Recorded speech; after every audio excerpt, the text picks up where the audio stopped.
Hey, what's up, Moto Buddies? Mike here from Tacomoto Co. We have a 25 450XCFW. This is that unicorn bike that you guys all know about. It's the machine that is 196 watt electrics, has a cooling fan, 6-speed transmission.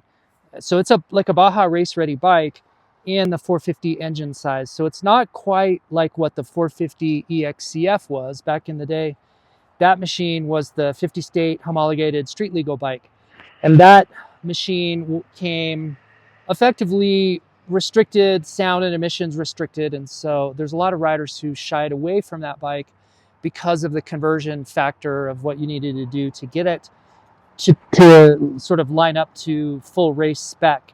And then if you do like the 450, like an SXF or an XCF, then you're faced with a 4-speed transmission if you went with the pre-25 bike. So there were some holes in the lineup that you had to fill yourself with, like adding the additional 6 gear or a fan or taking away some of those homologation items on the bike. And so the 450 XCFW really is like a unicorn machine because of those attributes like I just described. So the reason why this bike is so special is it has that 450 power. It has the European camshaft, so it's as close to a 450 dual sport bike as you're going to get. And you can call this a dual sport bike primarily because it has the 196 watt electrics. That's really key here. With that already installed, you don't need to do the upgrade. So if you're going to race this in Baja and you need to put on your you're probably going to pull about 120 watts of lighting, 130 watts of lighting. You're going to have to put on, if you have like a XCF, you'll have to put on the Enduro kit stator. So you'll have to do the stator from like a 500 stator and the reg rack and a couple of mods. And now you've got a bike that's already got that on there and the cooling fan, like I said. So this is a bit of a unicorn machine, and there's a lot of riders who specifically want this. And so in this instance, we did a build for a rider who is in Colorado, and right now that's where we are. So I'm standing here in Ouray, however you say it, Colorado. And this is the Moscow Moto Dusty Lizard event. This is that, there's 4 of these, typically 4 a year. And this is a long weekend event ride, and it's just getting set up. And the rider here lives in Colorado, and he's coming to pick up this bike from the event today. And this machine has come through the build program. So as you know, or you might not be aware possibly, when we do a build for a customer, we will get that bike new, we'll break it in on the dyno, and then we'll go through the mod list and get everything set up. And then when we turn it over, we've got the records of not only the build, but power numbers and all the things that went into that bike. So in this instance, the rider brought us a bike that he wanted to have us do the more complicated, complex things, some of the stuff that is specific to like a Tacomoto build program bike. And then when he gets it back, he's going to finish up. There's a lot of things on a bike build that a rider might want to do himself that are not that intricate. And I think there's a handful of parts he's going to be installing. Like I look at this bike and there's no skid plate, there's no swing arm guards, maybe there's foot pegs he wants to put on. And so there's, like I said, there's things that a rider will sometimes have us do, the more complex things, and then he'll take it and finish it out with those more DIY, if you want to say it that way, DIY friendly things. So as we look at this bike, let's start here at the back tire. He's got the OEM rim on there. He's got the STR shark fin on the back, and that's got a UHMW leading edge, and it's fully rebuildable. It's super light, super durable. Motaz Tractionator, that's the 130 size.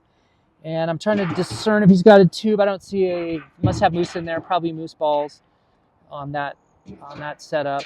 And then looking here, he's got we've done the suspension on it. He's got the X trig.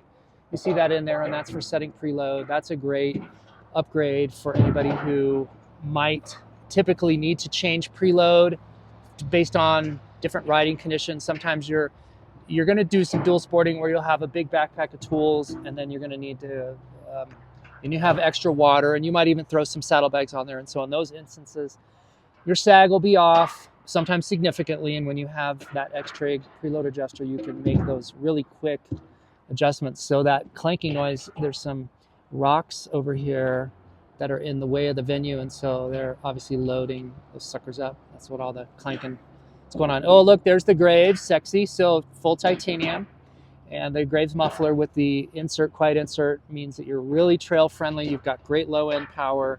It's not obnoxious on the noise. It has a really generous power band. This muffler makes really smooth, good power all the way from bottom up to red line.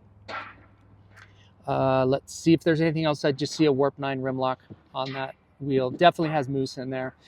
Back here on the rear brake, you'll see there's aux brake. So this is the hydraulic, they call the Hydra brake.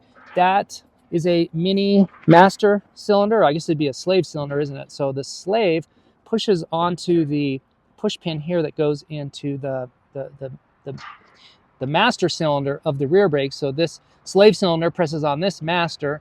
The master for their system is up here, and it's effectively like a mountain bike brake lever, and this gives you left-hand brake function. So you have really good brake control, rear brake control, and power management as far as the rear brake clamping force goes. That's really trick upgrade. I think we've talked about this before, but really quickly, the advantage of this is a lower cost than the Recluse, and then you don't have to break into the hydraulic system. The disadvantage is when you press the foot brake, that will pre-compress, that will compress the piston here. And so when you go to reactivate the left-hand brake, you'll have to make up that gap, and you might have to pump that brake once or maybe twice before you get full engagement. Again, it's just something to get used to. It's not that big of a deal. Absolutely not a deal killer as far as this system goes, especially for the price. It's a great system for the price. If you wanted to eliminate that small hiccup, I guess, and then have better power, the Recluse system has better overall braking power, clamping power, but you have to break into the hydraulic system, and it's a higher cost system. So just something to keep in mind. Recluse, that's the 4.0. CX, that's their latest and greatest. The clutch is just buttery engagement.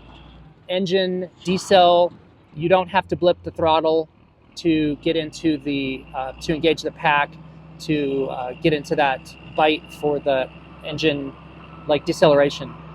So it's not freewheeling. You can adjust freewheeling in or out of a clutch as needed, but this one doesn't have it, because of the ball bearing engagement of the new design of that. I see that we've got there's a little heat shield over the top of that radiator hose. It goes across the top of the manifold, the exhaust manifold. P3 Racing on that full coverage exhaust header. Don't melt your pants, don't burn your leg. I like those a lot. Carbon fiber looks super trick. The gas tank, that's the Cherubi's 3.9. Is that 3.9? Oh man, why can I never remember these gas tank sizes? Need to have my cheat sheet notes when I do these. 2.9. Whatever the hell size that tank is, I'll put it in the notes. OEM tank seat. As I look at this seat, I want to point out a couple of things. You see all these little brown and black patches? There's a little bit right here. As much as us or dealers, I've talked to tons of people about these OEM orange seat covers. They are just grease fingerprint magnets. And as we try to keep these really clean for a customer, I'm pretty sure he's going to swap this out. In fact, I know it. But you can see these little marks. We get bikes in from dealers, and we're the first ones to ever touch them, and we'll see little marks like this. So I just want to point out, if you're looking at one of these bikes and you like the look of the orange seat, just know that over time that's going to turn brown, because you're going to sit on that, the sitting area, you're going to have dirt in there and mud, and it's just going to grind in from sitting. And so while I think it looks really good, it's super trick, there is little to no durability in terms of like color fast, retaining the color over time. Also, OEM graphics, well, there's no graphics here, but OEM plastics, there is a really nice sheen, a nice gloss surface to this, but without putting plastic or a wrap over it, this will turn brown and become discolored and worn where your boot is riding. So something to keep in mind. It's just as far as aesthetics go, just pointing something out that may not be obvious to a lot of people. And so what you could do is you could get a wrap. You could skin a bike with the wrap if you wanted to keep it looking super fresh and super fly. Back here on the rear swing arm, he's got a bulletproof guards, bulletproof racing guard here for the rear chain guide. And then notice he's got the OEM sprocket. And so that's probably because that'll be changed out a little bit later on his side once he gets the bike back. Dirt tricks on the dome washer. And then you can see the Recluse slave cylinder here. That's just great. The this right here, the SAE. So he's got our electronics package in here. So if I pop the seat cover here, you'll see here's our relay kit right here. And then everything is fused. There's a starting capacitor on the other side. PC Racing filter skin base gasket. PC Racing on the shark fin, or not shark fin, but the filter skin, base gasket and filter skin. Golan fuel filter. And looking on this side of the bike, that's probably it. Let's jump up here to the cockpit. So he's got the Mako 360 with the nice soft bushings here, and then a firmer one on the shark bite. This is the Tacomoto bracket here. This gives him a spot perch to mount his GPS, or in this instance, it's going to be a phone with the Peak Designs, and this is charged. So this has a cord here, so it's a prox charger, a wireless charger, and so wireless to the phone. That is to say, once you put the phone on here, you don't have to plug it in. It charges through the base, and then this comes down and plugs into our electronics package, which will power that phone, charge that phone when the engine is on. The bike has a ECU that is equipped with the quick shift and then the traction control. Those functions are inherent to the ECU on this bike. And we've added our dual sport kit. So our wiring harness plugs into this bike. So he's got high, low, and off on the headlight. And then as part of that, back here on the tail, you see that he's got the tidy tail light. So that's the run, turn, and brake light all integrated into one light unit. Scott stabilizer here, and the Mako 360 has the integrated mount here, so that all clamps together, and it's one really good vertical stack. I always like how this turns out, and I have this exact configuration on my own personal bike, and it's an absolute winner. The Molecule hand flags here, these mount to a bracket which goes right to the bars, so they don't have a full wrap, but they act like a full wrap in terms of strength. You can take a whole lot of hit energy. You could take a lot of tree branch energy with this bracket. And I've never heard of, we've never experienced, I run this too a lot, and it's super big, which is great. And then we run this in Baja all the time, and we'll have cactus needles that just puncture straight into this thing. And I've never had this thing fold back to an extent where it touched my hands at all. You could crash this thing. Now, worst case scenario, this would break here, possibly bend, and these are replaceable. So if you're leery of getting full wraps and you want good hand protection for your fingers, from cactus, from branches, then this is a great sort of like that. It's that hybrid. They're better and stronger than the OEM hand flags. I think they look really good. Seth did a good job with the design of the look of these. And then having the strength, near strength, let's call it near strength of full wraps, plus lever protection, crash protection for levers. So just a great item. It's not super heavy. And there are riders out there, which I'm alluding to, who are paranoid. And I understand the thought process about it. Paranoid of doing a full wrap because of the possibility of having some wrist injury from a crash where your hand may slip down into the bars or may come out here and hit the edge of that on the end. And so this is sort of that Goldilocks in the middle, not too hard, not too soft, if you catch the illusion there. So looking here, we've got the rally brackets. This captures the brake hose and the speedo cable so that this is in a fixed position now. This doesn't move, moves out here rally bike style. And then on the front wheel, TM Design works for the lower fork guards, STR carbon fiber with the UHMW leading edge, again, replaceable. Now on the front tire, we went with the golden tire. This is the 216, and I think this is the fatty size. No, it's not. So this is the 80 size, 8100. The 9100 would be the fatty size. So this is kind of the standard dirt bike size front tire. And the 216 is available either from Golden Tire. Golden Tire, you can research the background of this, but Shinko also makes a 216. And so Golden Tire created the tread pattern and the sidewall, and then they sold or licensed the design to Shinko, who also makes it. So you can get it in either or. And there's debates out there. Riders will say they like one or the other. This rider clearly likes the Golden Tire. One thing that of note is the FIM rating only applies to the Golden Tire. I don't think the Shinko is FIM rated, so if that's a concern, you would go with the Golden Tire. If you know otherwise, you can leave a comment about that down below. Stock headlight, which does a great job getting you back home on the trail. You're not going to go riding at night specifically to go riding on this headlight. It does not do a good enough job for a true night ride. But if you get caught out at night, it's acceptable. It'll get you home. It'll get you back to the truck. Canyon dancers for the fork tie downs. And then here you see the bulletproof guard. These are not bulletproof guard, but these are the Emperor radiator guards. And these are true radiator guards. These things are beefy as heck. They mount in 6 places. They secure to the frame in 6 spots. They're full wrap on the bottom, full wrap on the sides. They have a hose protector here. They just are the king of radiator guards and the ones we use and recommend if you want and need legit, serious radiator protection. Looking over here, we talked about that dual sport kit. We put a blinker indicator, and so that's that green indicator light for your turn signals. The stock bike doesn't have that, so we add that to it. And then we've got a key here, FTR fork bleeders up there on the forks.